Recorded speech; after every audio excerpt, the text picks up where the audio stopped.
Episodes number 48 through 56 are encore presentations of some of the earlier shows.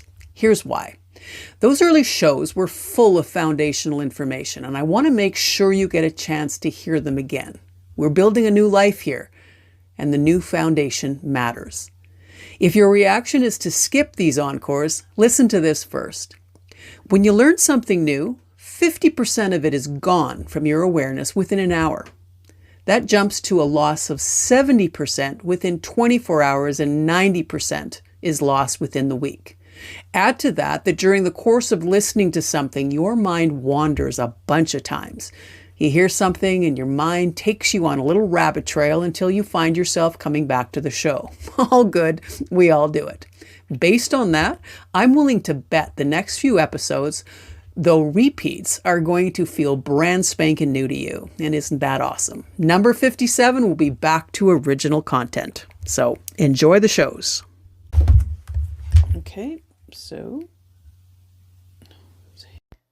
hello, all you beautiful beings, and welcome to the show. I'm Lane Smith Brown, and this is episode number 4 of the Unleash Your Life podcast.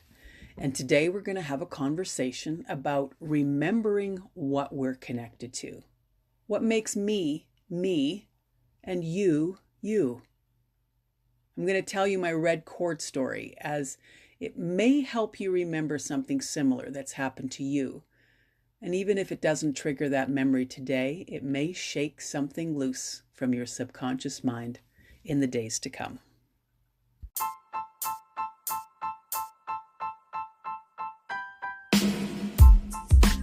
This is the Unleash Your Life podcast, where you're going to learn to rewild yourself.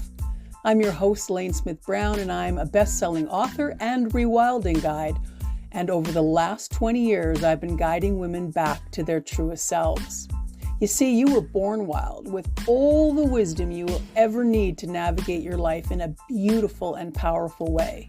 Then, just like everyone else on the planet, you got tamed as you fell under the power and influence of others who were also tamed. All that taming you got as a kid has you convinced you are less powerful than you really are. I call all of that unconscious programming power leaks. And on this show, you're going to discover yours, and then you're going to choose to plug them so you can get back to the wild, wise, and powerful being that you are. So grab a coffee, glass of wine, or a favorite friend, or all three, and let's talk about what living your wild self can mean for you.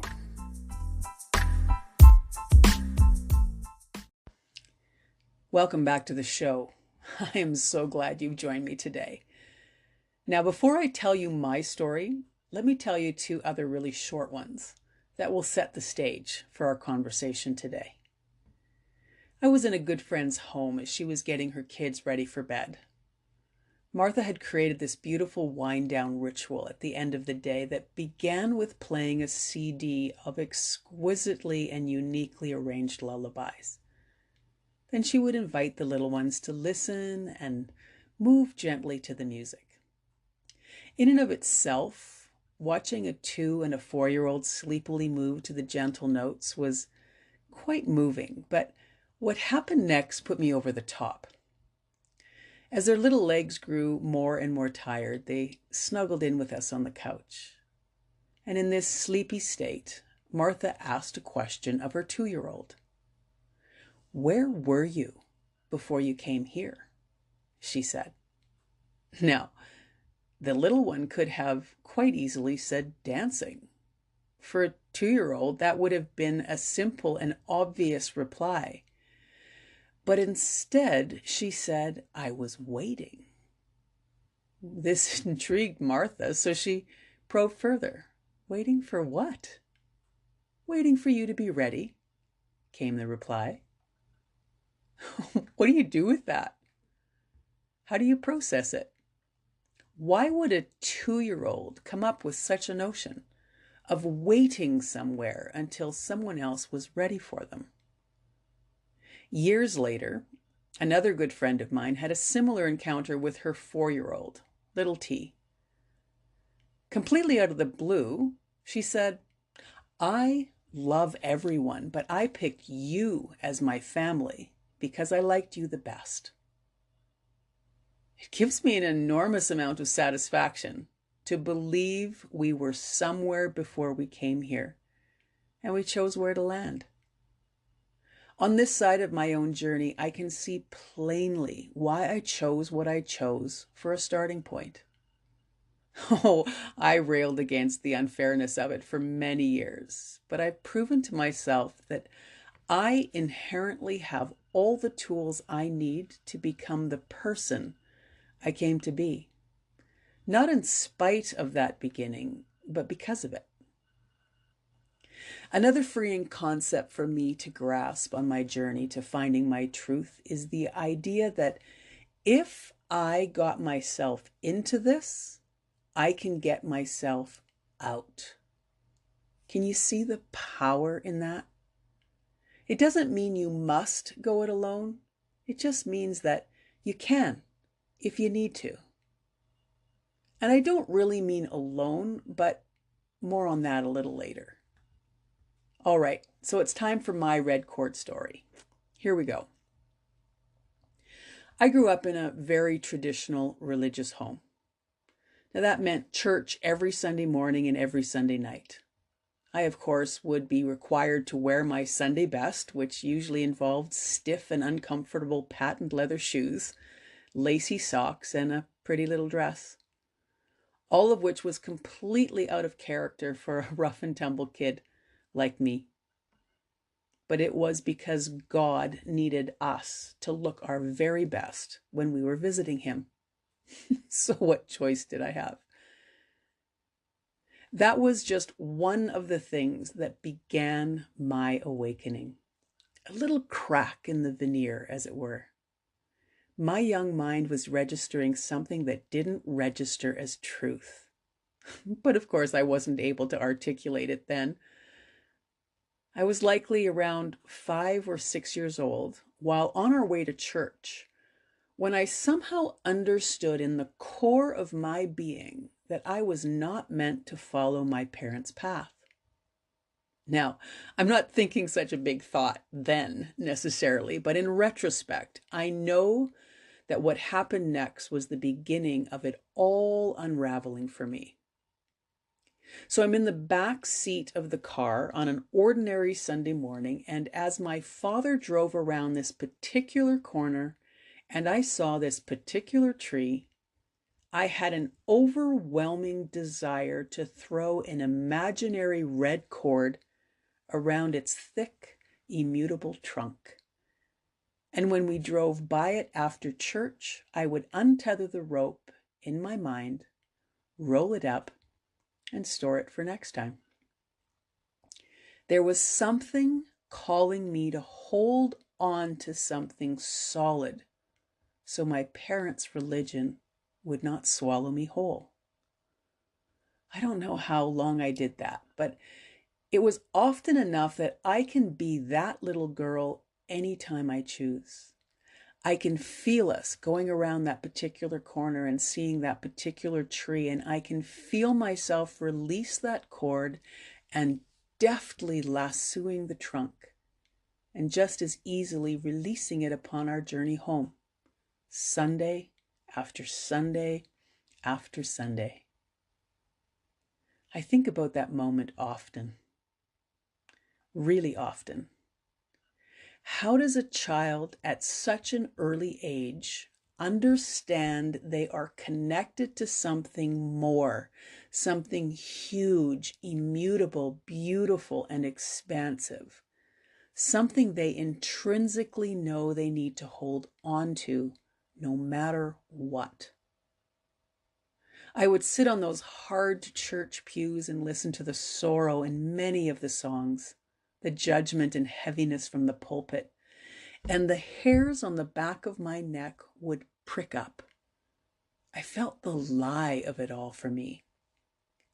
The voice inside of me said, "It's all about love, honey. It's all about love." But all I could feel in this place was disconnection. I grew into the kid that every Sunday school teacher dreaded. I had a question for everything. At 13, I balked when my parents told me I shouldn't speak to Gloria any longer because she would be a bad influence. So every Sunday I snuck out of church to meet her in the back alley to smoke cigarettes and laugh and talk. If Gloria really was evil, I never saw any signs.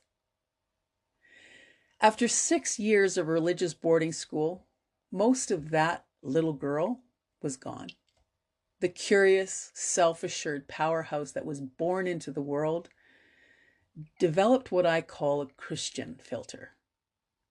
I now believed that everything that contradicted what I'd been taught was simply wrong. It needed no further exploration. I was firmly planted in the camp of them and us, and it would be years before I would let go of that entanglement. Oh, I flirted with leaving the church a million times. And I did, for brief periods of time, until the guilt or fear would push me back in. One time, I got free for nearly 10 years. I took the road of distractions, let's say, and then at 28, I knew I needed to get straightened out. I had spent the last decade being angry and disconnected from myself and knew I needed more meaning in my life. I did the only thing I thought I could do. I went back to the only thing that felt familiar, that smacked of some sort of spiritual connection. Yeah, I went back to my parents' religion. And that was a mistake. It took me about 6 months to figure it out, but I stayed for another 3.5 years. Finally, despite a ridiculous amount of fear and trepidation, no safety net, just an all-encompassing need to be brave and jump, I jumped. I had no one in my life that could understand my impulse. No family, no friends, no idea of what to do next. My heart was thumping, but I could remember that long red cord.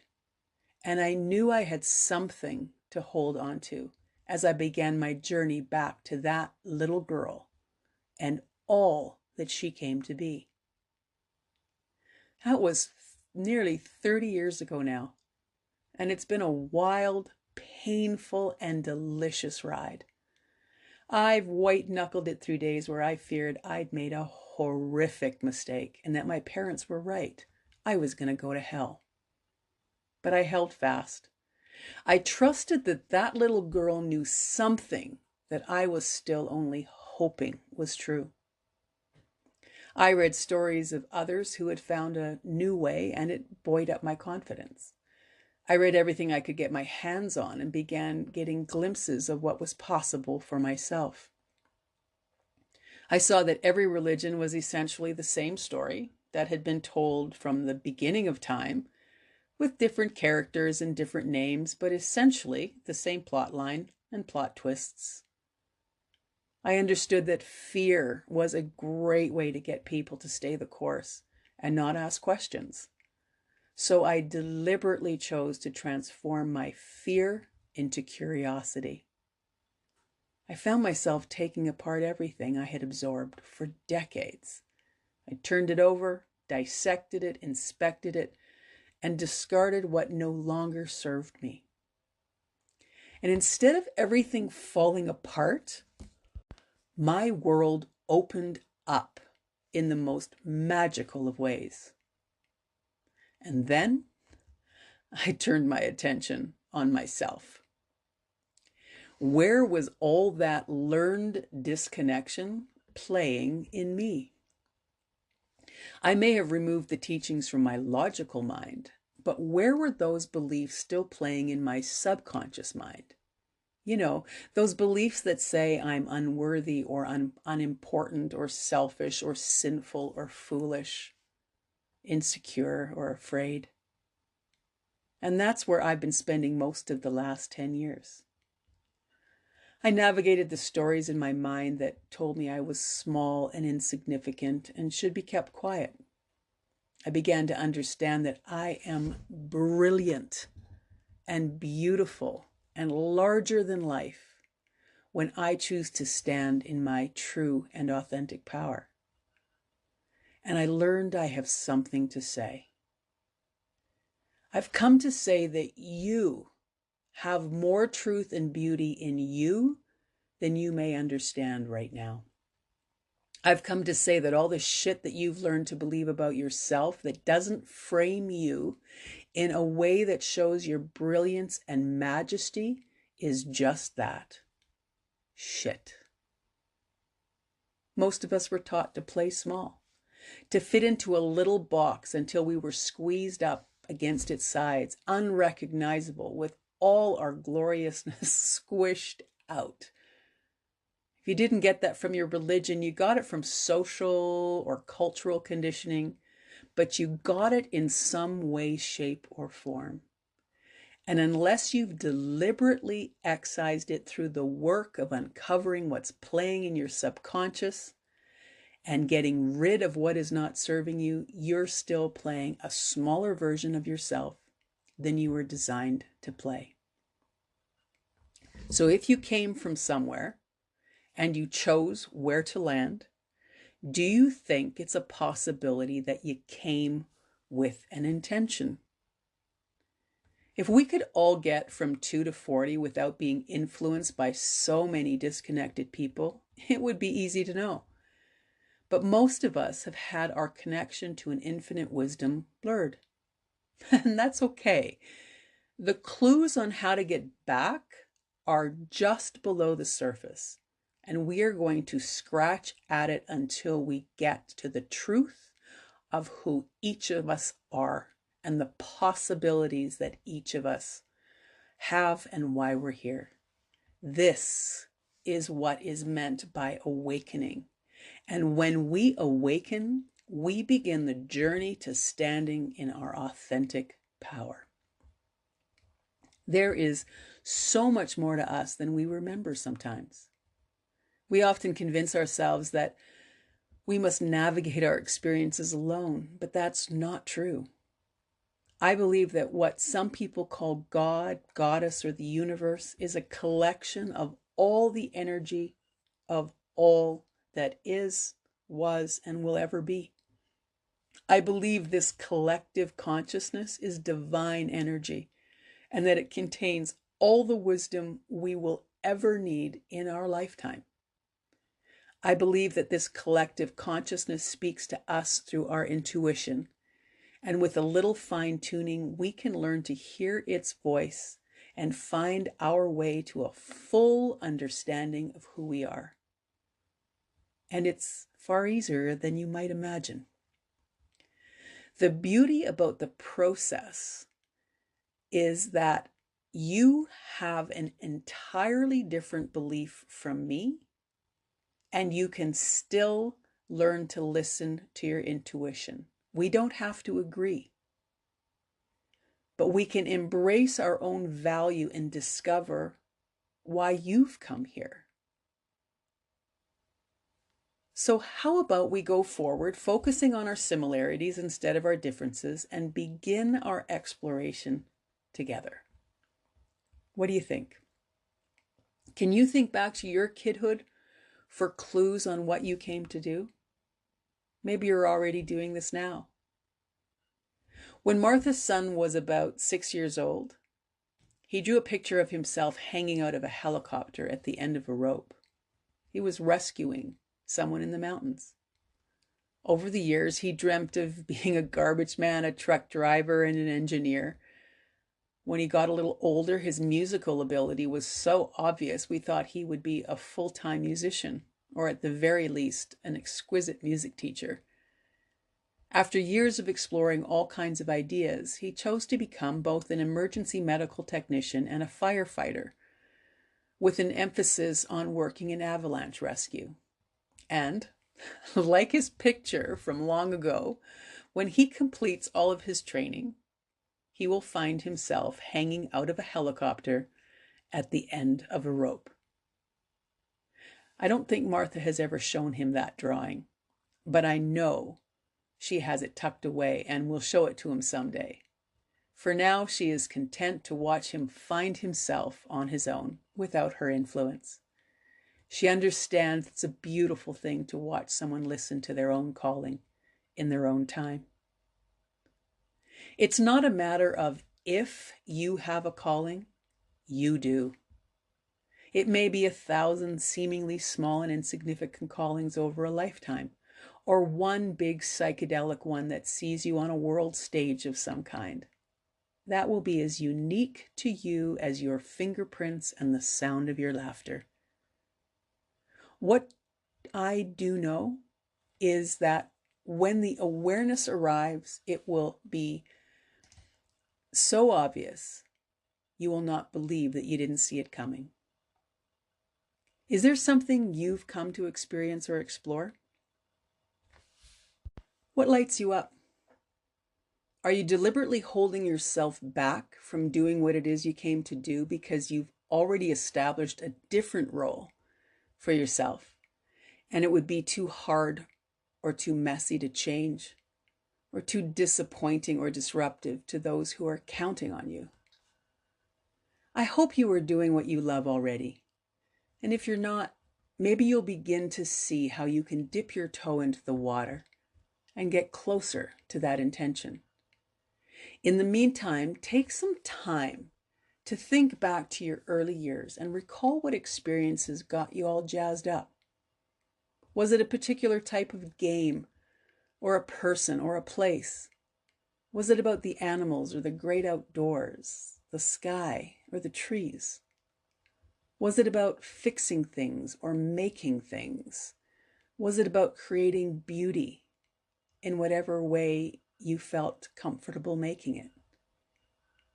Was it about learning and unraveling or settling or setting up a business? Was it about flight or driving or getting lost in daydreaming and wondering about the possibilities of something entirely new? What's the stuff that gets you all fired up and angry right now? Are you here to address injustice? Are you here to encourage, to challenge, to make someone or some group feel just a little safer or just a little bit more heard? You are in the process of moving towards your authentic power. You are in the process of turning up the volume on your intuition, and you are in the process of living your purpose. You are beautiful just as you are.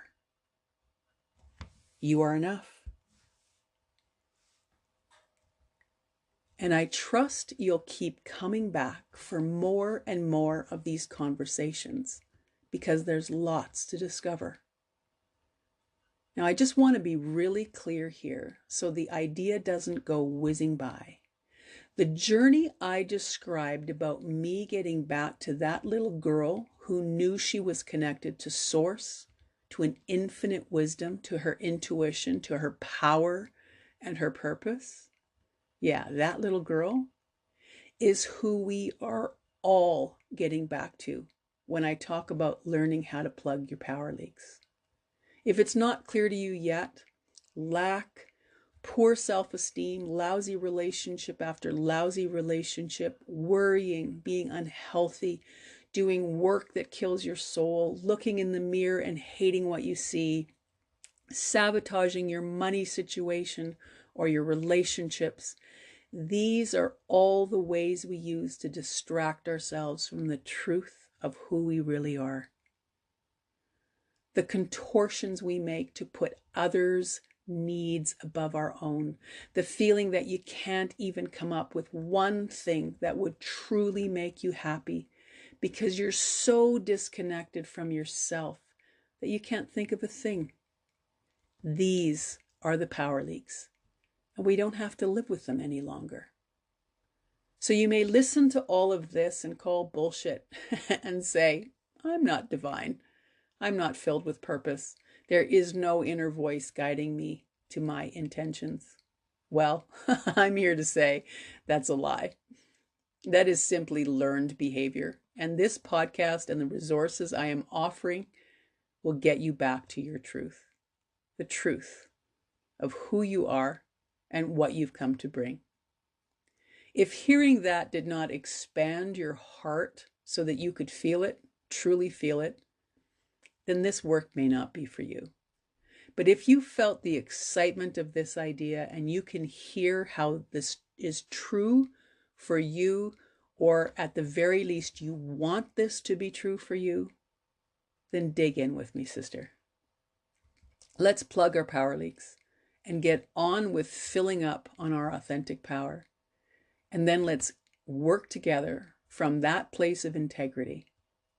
We've got a shot at changing our personal world and the world around us.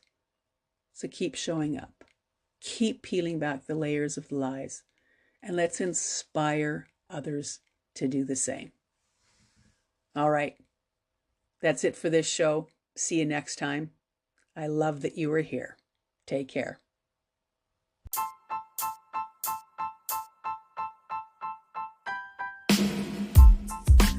Well, I hope this show rocked your world a little bit. If you want additional resources, check out the links in the show notes or at lanesmithbrown.com. And before you go, please subscribe to this podcast. It's how we get these tools into the world. And this world needs more wild women standing in their authentic power. Do that for me, will ya? Thank you.